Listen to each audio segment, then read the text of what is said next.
a nation with a rich and ancient history, has long been a crossroads of civilizations, bearing witness to the rise and fall of empires.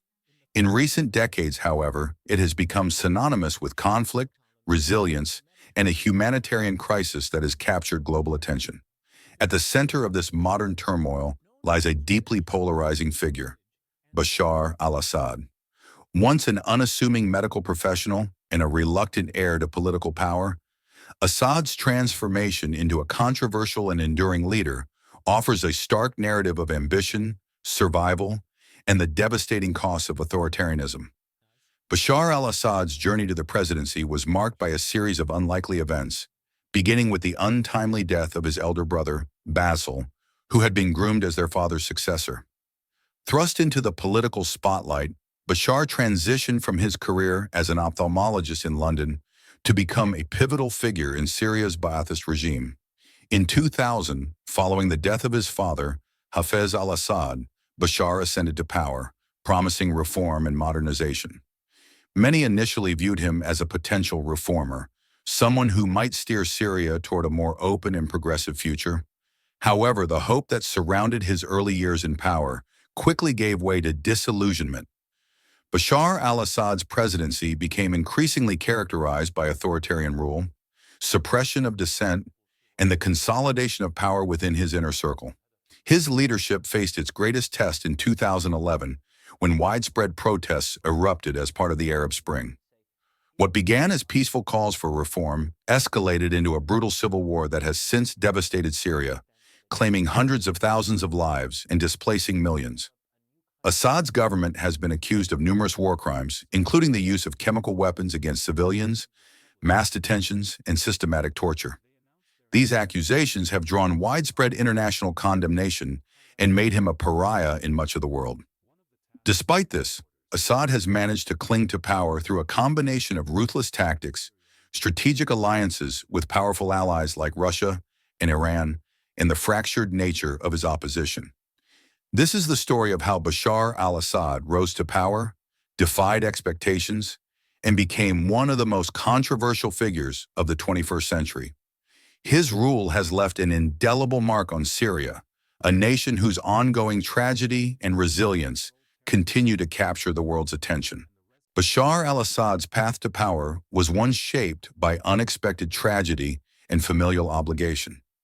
Born into Syria's ruling family, Bashar was the second son of Hafez al-Assad, a military officer who seized control of the country in a 1970 coup and ruled with an iron grip for 30 years. However, unlike his father or his elder brother, Basil, Bashar showed little interest in politics or the mechanics of power. Reserved and soft-spoken, he chose a vastly different career path, pursuing medicine and specializing in ophthalmology. By the early 1990s, he was living a quiet life in London, far removed from the harsh realities of Syrian politics. This trajectory was dramatically altered in 1994 when Basil, the charismatic and ambitious heir apparent, died in a car accident. Hafez, left with no viable successor, turned to his surviving son. Bashar's return to Syria marked the beginning of a rapid transformation. He was thrust into the military, where he quickly climbed the ranks and immersed in the inner workings of the Ba'ath Party in the state apparatus. Over the next 6 years, Hafez groomed him to take on the mantle of leadership, ensuring the continuity of the Assad dynasty. When Hafez al-Assad died in 2000, the stage was set for Bashar's ascent. The Syrian constitution was hastily amended to lower the minimum age for the presidency, and Bashar, then just 34 years old, was unanimously elected in a tightly controlled referendum. Many Syrians, weary of decades of authoritarian rule, viewed the young leader with cautious optimism. With his Western education and outsider image, Bashar was seen as a potential reformer who might bring modernization, economic liberalization, and a less repressive style of governance. In his early years, Bashar took steps to bolster this image. He introduced modest economic reforms, opened the internet to the public, and fostered a brief period of cultural openness known as the Damascus Spring. Intellectuals, activists, and civil society groups were encouraged to engage in dialogue about Syria's future. However, this period of relative freedom was short-lived. As dissent began to grow, the regime reverted to its authoritarian roots, cracking down on critics and consolidating power. Bashar's transformation from a reluctant leader to an emblem of authoritarianism became increasingly evident. His promises of modernization were overshadowed by the realities of maintaining control in a system deeply entrenched in patronage, repression, and fear. The hopes that once surrounded his leadership faded, giving way to a regime that mirrored the same hallmarks of suppression and dominance that defined his father's rule.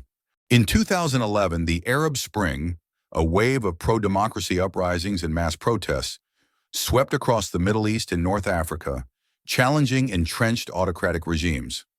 Inspired by the successful overthrow of long-standing leaders in Tunisia and Egypt, Syrians took to the streets, calling for greater political freedoms, an end to decades of authoritarian rule, and relief from pervasive corruption. These demonstrations were driven by frustrations over economic stagnation, repression, and lack of opportunities, particularly among Syria's youth. Initially, President Bashar al-Assad attempted to address the unrest with promises of reform, signaling a potential shift toward more inclusive governance. However, these overtures were short-lived and largely insincere.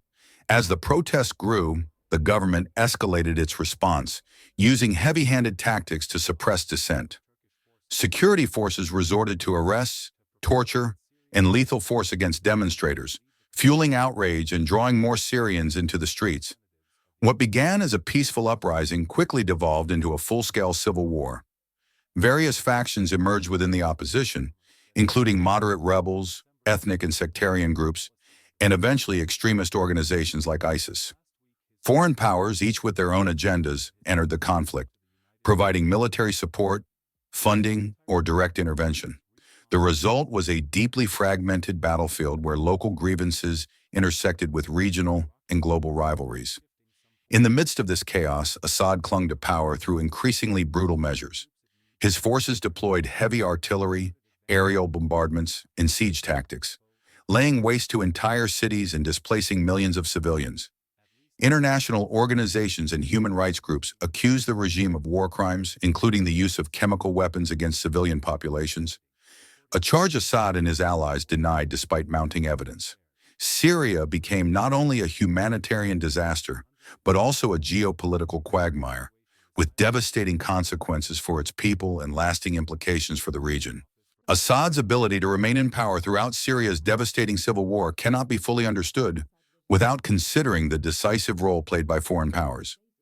Among these, Russia emerged as one of Assad's most steadfast allies.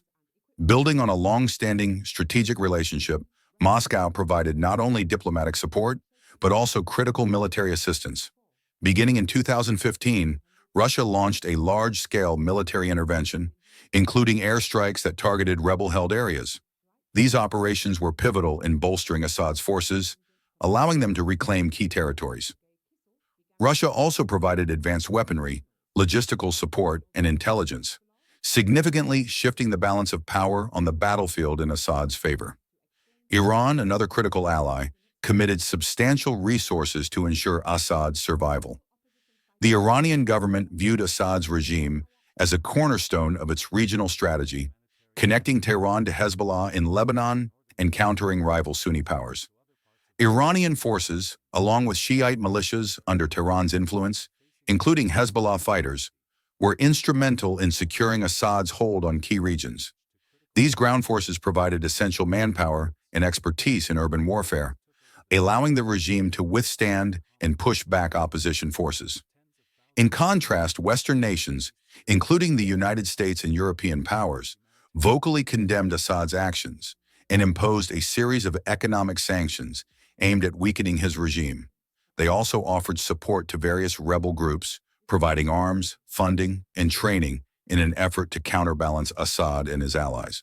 However, this support was fragmented and inconsistent, often marred by competing priorities among Western nations and concerns over extremist groups within the opposition. The reluctance of Western powers to commit to a large-scale military intervention, coupled with the lack of a unified strategy, left Assad with significant room to maneuver. As the war dragged on, the involvement of these international actors had a profound and often devastating impact on ordinary Syrians. While foreign powers pursued their geopolitical interests, the conflict grew increasingly intractable, with no clear path to resolution. For many Syrians, international interventions, whether in support of the regime or the opposition, did little to alleviate their suffering. Instead, these interventions prolonged the violence, contributing to a humanitarian catastrophe marked by mass displacement, widespread destruction, and immense loss of life. The Syrian conflict has exacted a harrowing toll, with over 500,000 lives lost and millions more forced to flee their homes, becoming refugees or internally displaced. Entire cities, once bustling with life and culture, now stand as haunting reminders of the war's destruction. Aleppo, a city renowned for its rich history and architectural splendor, was reduced to rubble during prolonged and brutal battles. Similarly, Homs, often called the capital of the revolution, was shattered after years of siege and relentless bombardment. These cities, like much of Syria, bear the scars of a conflict that has left a nation fractured and grieving. Despite the devastation, President Bashar al-Assad has managed to remain in power, a testament to his regime's resilience and the strategic support of his allies. His survival has been shaped by a combination of ruthless tactics, including suppressing dissent through extreme violence, and effective alliances with powerful backers such as Russia and Iran. While opposition forces fragmented and foreign powers pursued divergent objectives, Assad's strategy focused on outlasting his enemies, both on the battlefield and in the geopolitical arena. To many Syrians and international observers, Assad's continued rule represents a tragic chapter in the nation's history. It is a story marked by immense loss, the squandering of potential, and profound suffering. The conflict has not only claimed hundreds of thousands of lives, but has also derailed the futures of millions, creating a generation that has known little beyond war, displacement, and hardship. Yet for others, particularly those who remain in government-controlled areas or feared the rise of extremist groups within the opposition, Assad symbolizes a form of stability amidst chaos. In a region plagued by uncertainty and violent upheaval, his regime has presented itself as a bulwark against further fragmentation, appealing to those who prioritize security over political reform. Assad's legacy remains deeply divisive, reflecting the polarizing nature of his rule. For some, he is a ruthless dictator responsible for untold suffering and the destruction of a nation. For others, he is a pragmatic leader who has weathered extraordinary challenges to maintain Syria's territorial integrity. This duality ensures that Assad's place in history will be contested for generations to come, mirroring the broader divisions that continue to shape Syria's troubled narrative.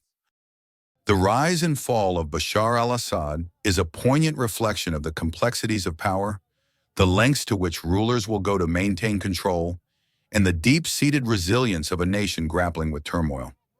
Assad's ability to survive over a decade of civil war, internal strife, and international pressure highlights the intricate balance between political maneuvering, military strength, and external alliances. His reign, built on a foundation of repression, ultimately led Syria into one of the worst humanitarian crises of the 21st century, with unimaginable suffering, displacement, and loss. As Syria looks to rebuild from the devastation, the scars left by years of conflict are impossible to ignore. The physical destruction of cities, the displacement of millions, and the shattered lives of countless Syrians bear witness to a tragic chapter in the nation's history. Yet amid the wreckage, there is a glimmer of potential for recovery. The path to rebuilding will be long and arduous, requiring not only the restoration of infrastructure and governance, but also the healing of deep societal wounds. Syria's future must confront the painful truths of what has been lost: lives, livelihoods, cultural heritage, and learn from the mistakes that led the country into such catastrophic ruin. The need for reconciliation, inclusive political dialogue, and a collective commitment to peace is paramount if Syria is to emerge from the ashes of war. The lessons learned from the conflict, particularly the dangers of unchecked power and sectarian divisions, must guide future generations in ensuring that such a tragedy is never repeated. In conclusion, the story of Bashar al-Assad and the war in Syria serves as both a cautionary tale and a call to action for the international community and Syrians alike. It is a stark reminder of the human cost of political conflict and the enduring hope for a future of peace and unity, free from the shadows of authoritarianism and violence. Thank you for watching.